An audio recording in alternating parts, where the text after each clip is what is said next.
রসালো, মিষ্টি এবং লাল টকটকে এই আনারটি যদি আপনার ছাদ বাগান কিংবা বাড়ির আঙিনায় থাকতো তাহলে কেমন হতে? আমরা একটু কাটছি, দেখতে পাচ্ছেন অপরিপক্ক অবস্থা, এখনো পূর্ণতা পাই নাই। তারপর দেখুন কি পরিমাণ লাল, যদি একটু খুলে দেখায় আপনাদের, দেখতে পাচ্ছেন। এবং এটাও দেখেন, ফল কিন্তু ফুল আছে, ফল আছে এবং পরিপক্ক হচ্ছে। তো এই জাতগুলো আসলে অথেন্টিক বাংলাদেশের ওয়েদারে 12 মাসে এবং বাণিজ্যিক চাষের জন্য উপযোগী একটি জাত।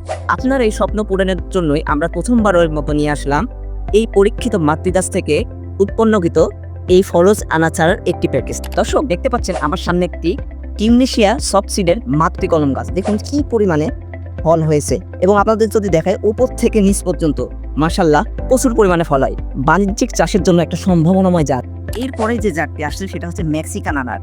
যারা কালার নিয়ে চিন্তিত থাকেন তাদের জন্য এই আনার জাতটি হতে পারে সবচেয়ে বেটার একটি অপশন। দেখতে পাচ্ছেন কি দারুণ কালার আসছে বর্ষার মৌসুমে, শীতে আরো কালার আসে। দর্শক এইটা হচ্ছে থাই আনার।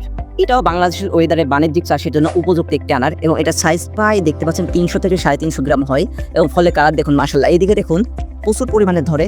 এটাও বাণিজ্যিকভাবে চাষের উপযোগী একটি জাত। আপনারা অনেকেই এই আনার চারা কিনে প্রতারিত হয়েছেন। আপনারা চারা কিনে লাগিয়েছেন কিন্তু কাঙ্ক্ষিত ফলাফল পান নাই, কারণ আপনাদের দেওয়া হয়েছে কোনো জাতবিহীন চারা, দেশি ডালিম চারা। সারা বাংলাদেশে 48 থেকে 72 ঘন্টার মধ্যে আমরা এই চারাগুলো পৌঁছে দেব আপনার কাঙ্ক্ষিত ঠিকানায়।